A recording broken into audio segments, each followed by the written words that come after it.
আসসালামু আলাইকুম সুধী দর্শক, আজ খুবই মজার একটা জুস নিয়ে এসেছি আপনাদের সামনে। সেটা হচ্ছে আমড়ার জুস। এতটাই মজার যা বলার মতো না, খুবই সুস্বাদু। এই প্রচন্ড গরমে এবং এই আমড়ার সিজনে এই জুসটা খুবই ঝটপটে করে নিতে পারেন। মন প্রাণ দুটোই জুড়িয়ে যাবে। যারা ঠান্ডা খেতে পছন্দ করেন এখানে দুটো আইস কিউব দিয়ে নেবেন। আমি নর্মাল পানিতেই করেছি। দেখতেই পাচ্ছেন কতটা লোভনীয় হয়েছে, অসম্ভব মজার এই জুসটা, অসম্ভব মজার। স্মুথি কত, দেখতেই পাচ্ছেন কালারটাও কত সুন্দর এসেছে। তো কথা না বাড়িয়ে চলুন আমরা জুসটা তৈরি করি।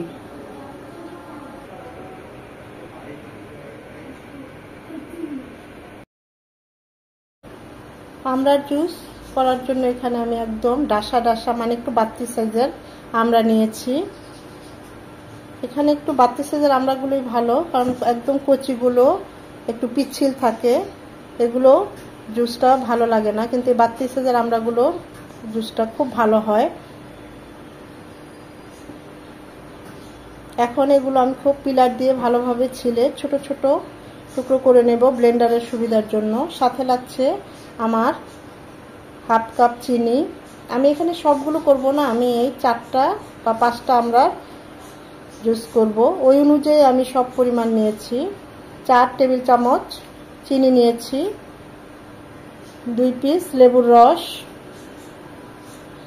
হাফ চামচ বিট লবণ। আমি 2 গ্লাস পানি দেব। প্রথমে 1 গ্লাস দিয়ে ব্লেন্ড করব, তারপর আরেক গ্লাস পানি মিশাবো। সাথে ধনেপাতা কিছুটা। আমার হাতের কাছে পুদিনা পাতা নাই, পুদিনা পাতা থাকলে ধনেপাতা পুদিনা পাতা দুটোই দিবেন, এতে ফ্লেভার এবং টেস্ট খুবই ভালো আসে। আমড়াগুলো ভালোভাবে ছিলে ধুয়ে এভাবে ছোট ছোট করে কিউব করে নিয়েছি, যেন ব্লেন্ড করতে সুবিধা হয়। একটা জিনিস লক্ষণীয়, আমি কিন্তু এরকম এই যে এটা দেখানোর উদ্দেশ্য এই যে আমি খুব ডেবে ডেবে আমড়াগুলো নেই নাই, কারণ তাহলে ভিতরে যে শক্ত যে একটা আঁশ থাকে আমরা, সেগুলো এইখানে চলে আসতে পারে, তখন জুসটা খেতে ভালো লাগবে না, ব্লেন্ডও করতে ভালো হয় না। তাই একদম ডাবিয়ে নেবেন না, একটু মানে আলতোভাবে এভাবে করে জাস্ট সবুজ অংশগুলো নেবেন।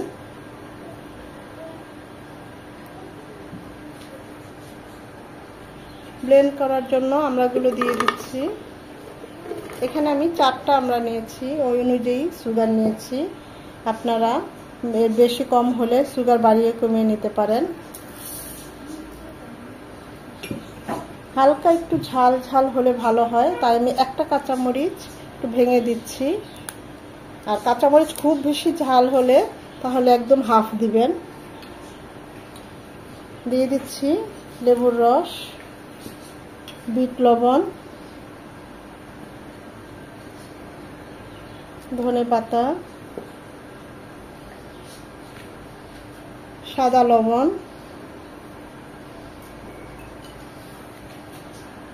প্রথমে অল্প পানি দিয়ে ব্লেন্ড করব, তাহলে ব্লেন্ডটা খুব স্মুথ হবে।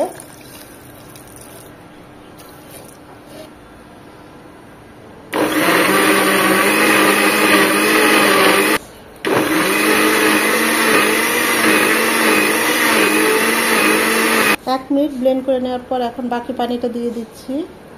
এখন আবার 1-2 মিনিট ব্লেন্ড করে নেব।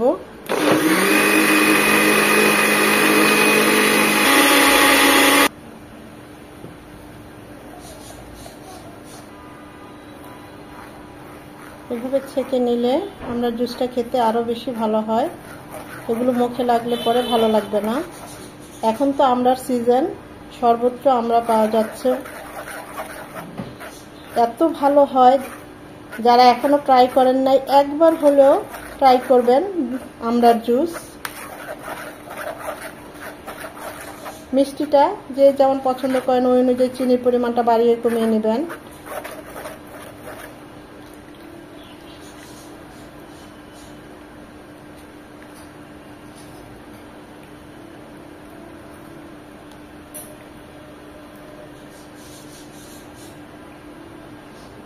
কত সহজেই তৈরি হয়ে গেল মজার কাঁচা আমড়ার জুস।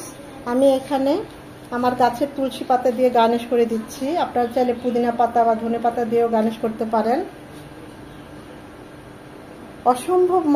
অসম্ভব মজার। একবার হলেও ট্রাই করবেন এবং খুবই সহজ, মানে খুবই সহজ, অল্প কিছু উপকরণ দিয়েই এই জুসটা করা হয় এই প্রচন্ড গরমে এবং এই আমড়ার সিজনে।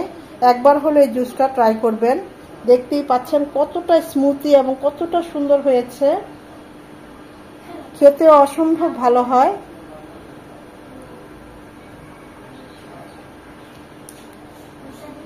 ভিডিওটা যদি ভালো লেগে থাকে অবশ্যই একটা লাইক দিবেন, কারণ এই লাইকটা পরবর্তী ভিডিও করতে আমাকে উৎসাহিত করে, সাহায্য করে।